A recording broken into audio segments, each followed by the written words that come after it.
Class 10। आज मैं आपको हिंदी में गद्य की विधाएं, गद्य की विधाओं के बारे में बताऊंगी। तो बच्चों, दिनांक आज आपकी 22/4/2021। विषय है आपका हिंदी। टॉपिक है आपका गद्य की विभिन्न विधाएं, जैसे आपकी नाटक, एकांकी, उपन्यास, कहानी, निबंध, आलोचना, डायरी, रिपोर्टाज, संस्मरण, रेखाचित्र, ये सब जो हैं वो आपकी विधाएं, हिंदी गद्य की विधाएं हैं। तो सबसे पहले विधा मैं आपकी लूँगी निबंध। निबंध भी आपकी एक विधा है।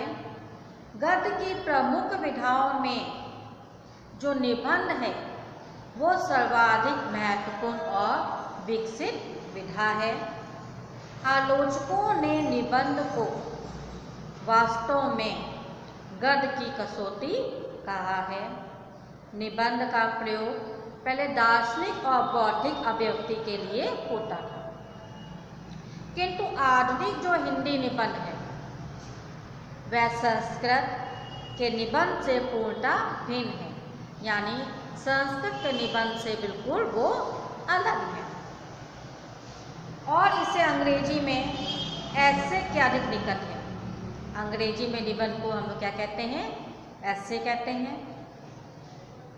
गद्य की भाषा की अभिव्यंजना शक्ति का सबसे अधिक प्रसार इस विधा में होता है। इसके विषय की सीमा मानव जीवन के समान ही विस्तृत है। विस्तृत मैंने विशाल है। इसमें बुद्धि तत्व की प्रधानता होती है, तथापि उसका संबंध हृदय तत्व से बना रहता है। यानी जो निबंध होता है उसमें बुद्धि तत्व की प्रधानता होती है, यानी कि व्यक्ति जो निबंध लिखता है उसमें उसकी जो बुद्धि होती है वो उसकी बहुत अधिक प्रधानता होती है।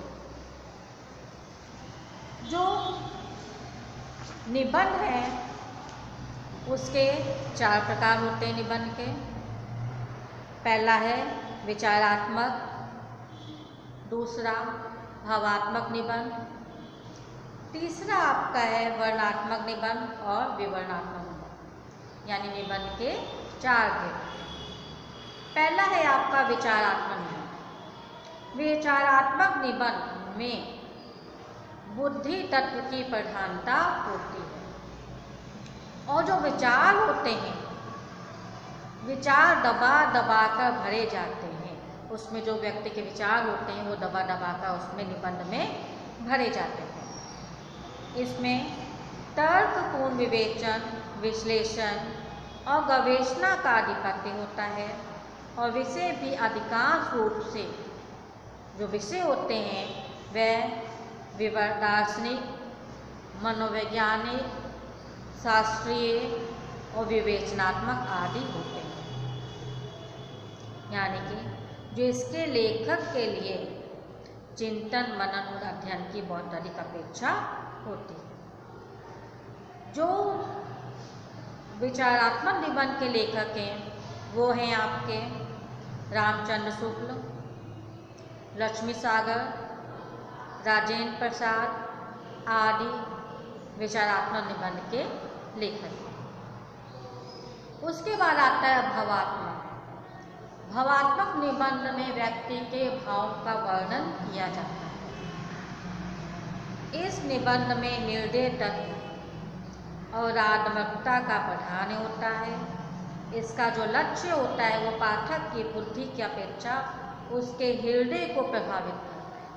यानी जो वो लिखता है वो उसके भाव, वो अपने भावों को उसमें व्यक्त करता है। जो जब अपने भावों को व्यक्त करता है तो उसकी जो भाषा होती है वह सरल, सुंदर, ललित और मधुर होती है और जो भावों को उत्कर्ष प्रदान करने की कल्पना और अलंकारों का समुचित उपयोग वहाँ पर किया जाता है। उसके बाद आता है आपका वर्णनात्मक निबंध।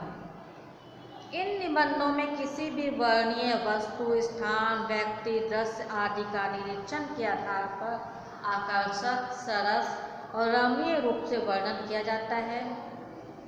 इसमें शैली दो प्रकार की होती है, एक यथार्थ वर्णन और दूसरा आपका होता है अलंकृत वर्णन। यहाँ पर किसी चीज़ का वर्णन किया जाता है, उसे हम लोग वर्णनात्मक निबंध कहते हैं। उसके बाद आपका आता है विवरणात्मक निबंध।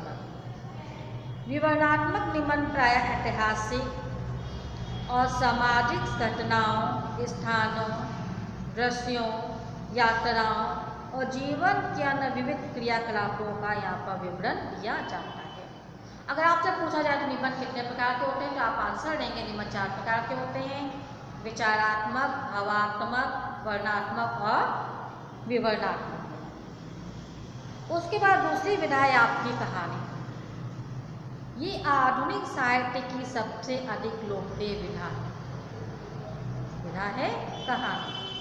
इसका लक्ष्य किसी पात्र, घटना, भाव, संवेदना आदि की मार्मिक अभिव्यंजना करना होता है।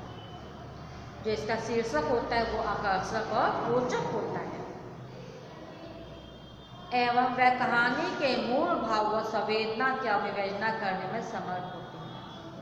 जो कहानी होती है वो कलात्मक छोटी रचना होती है, जो छोटी होती है वह भी बड़े से बड़े भाव की व्यंजना करने में समर्थ होती है। यानी जो कहानी होती है वो कैसी होती है, छोटी होती है। इसके आरंभ और अंत कलात्मक और प्रभावपूर्ण होता है। यानी कहानी को जब हम पढ़ते हैं तो कहानी से प्रारंभ से लेकर अंत तक जो अंत जो होता है वो कलात्मक और प्रभावपूर्ण होता है। इसमें जीवन के विभिन्न भावों, विचारों और पक्षों का संवेदनात्मक और मार्मिक और सौंदर्यपूर्ण चित्रण प्रस्तुत किया जाता है। जो कहानीकार के लेखक हैं उनमें से हैं, जो कहानियाँ होती है वो ऐतिहासिक, सामाजिक, यथार्थवादी, दार्शनिक, प्रतीकवादी, हास्य, व्यंग्यात्मक प्रधान कहानी होती है।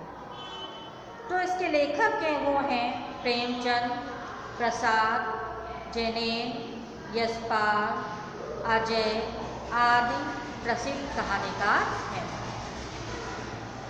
तो उसके बाद आपको दूसरी विधा आती है उपन्यास। उपन्यास किसे कहते हैं? उपन्यास वर्तमान हिंदी साहित्य की सर्वप्रसिद्ध और सशक्त विधा है। उपन्यास के स्वरूप में साहित्य की सभी विधाओं को सन्निहित करने की क्षमता है। उपन्यास में कथा तो होती है, तो साथ ही अवसर आने पर वह काव्य की सी भावुकता और संवेदना जागृत कर पाठक को तल्लीन कर देती है। उपन्यास शब्द का अर्थ है उप अर्थात निकट और न्यास का अर्थ है रखना, यानी सामने रखना। उपन्यास का अर्थ है सामने रखना। हिंदी में इसे उपन्यास कहते हैं, अंग्रेजी में इसको नॉवल कहते हैं। यानी अंग्रेजी में उपन्यास को नॉवल कहते हैं। जो लाला श्रीनिवास दास द्वारा रचित जो परीक्षा गुरु है वो हिंदी का प्रथम मौलिक उपन्यास माना जाता है। जो उपन्यासों की विकास परंपरा है इसे पूर्व प्रेमचंद युग की रचना माना जाता है। जो उपन्यासकार हैं उनमें से बालकृष्ण भट्ट, देवकी नंदन खत्री, गोपाल दास, किशोर लाल गोस्वामी आदि प्रसिद्ध उपन्यासकार हैं। प्रेमचंद युग में मुंशी प्रेमचंद ने सेवा सदन, निर्मला, गबन, रंगभूमि, कर्मभूमि, गोदान और जयशंकर प्रसाद ने कंकाल, तितली, इरावती ये इनके हिंदी के उपन्यास हैं, जो प्रेमचंद और जयशंकर प्रसाद के उपन्यास हैं। जो उपन्यास है वो गद्य साहित्य की महत्वपूर्ण विधा है, जो मनुष्य को उसकी समग्रता में व्यक्त करने में समर्थ है। हिंदी उपन्यासों का 100 वर्षों का इतिहास, इसके द्रुत विकास और उज्जवल भविष्य का परिचय है। तो ये थे आपके कहानी, निबंध और उपन्यास। उसके बाद आपका आता है नाटक। हिंदी गद्य के साहित्य में सबसे पहले नाटक का विकास हुआ। नाटक शब्द की उत्पत्ति नट धातु से हुई है, जिसका अर्थ संबंधित सात्विक भाव का प्रदर्शन है। नट मैंने अभिनय करने वाला। अभिनीत होने के कारण ये नाटक कहलाता है। आज के आधुनिक हिंदी नाटक अंग्रेजी के ड्रामा या प्ले के पर्याय माने जाते हैं। यानी नाटक को आज अंग्रेजी में हम लोग प्ले और कहते हैं। भारतेंदु जी ने संस्कृत, अंग्रेजी और बांग्ला भाषा के नाटकों का गहन अध्ययन किया था। उन्होंने जिन नाटकों की सर्जना की उसमें सामाजिक, राजनैतिक, पौराणिक और प्रेम प्रधान सभी प्रकार के नाटक थे। हिंदी नाटक के क्षेत्र में दूसरे जो प्रभावशाली लेखक थे वो जयशंकर प्रसाद थे। प्रसाद जी ने पाश्चात्य और भारतीय नाट्य कलाओं को मिलाकर एक नवीन शैली का प्रवर्तन किया था और इस युग में उन्होंने उच्च कोटि के ऐतिहासिक और सामाजिक नाटक लिखे थे, जैसे अजातशत्रु, एकलव्य, चंद्रगुप्त, स्कंदगुप्त, भूस्वामी आदि इनके प्रमुख नाटक है जयशंकर प्रसाद। तो ये थे नाटक। उसके बाद आता है आपका एकांकी। जो एकांकी को नाटक का स्वरूप माना जाता है, इसमें नाटक के जो संपूर्ण तत्व तो होते ही हैं, साथ ही रचना विधान और अन्य तत्व में कुछ ऐसी विशेषताएं होती हैं जिनके कारण साहित्य शास्त्रियों ने एकांकी को साहित्य की एक सर्वथा स्वतंत्र विधा मान लिया है। अतः एकांकी साधारणा नाटक का स्वरूप कहते हैं, जिसमें केवल एक ही अंक होता है, उसमें संपूर्ण नाटक समाप्त हो जाता है। भारतेंदु जी ने जो एकांकी लिखे उनमें विशस्य विस्मोधम, धनंजय विजय, अंधेर नगरी, वैदिक हिंसा न भवती और भारत डोलसा प्रमुख थे। ये थे आपके भारतेंदु जी के नाटक। और इस युग के जो प्रमुख एकांकीकार थे वो थे उपेंद्र नाथ अस्त, विष्णु प्रभाकर, भगवती चरण, लक्ष्मी नारायण मिश्र, जगदीश चंद्र माथुर, विनोद रस्तोगी आदि थे प्रसिद्ध एकांकीकार थे। उसके बाद आपका आता है जीवनी। जीवनी सबको पता होगा क्या होता है। ये साहित्य की एक महत्वपूर्ण विधा है जीवनी, जिसमें किसी महापुरुष या विख्यात किसी व्यक्ति के जीवन की घटनाओं, उसके कार्यकलापों, उनके गुणों का आत्मीयता और औपचारिकता और गंभीरता से व्यवस्थित रूप से उसका वर्णन किया जाता है। इसमें व्यक्ति विशेष के जीवन की छोटी से छोटी और बड़ी से बड़ी बात को इस प्रकार वर्णन किया जाता है इसमें कि पाठक उसके आंतरिक जीवन से परिचित ही नहीं हो जाता, वरना उससे तारतम्य भी स्थापित कर ले।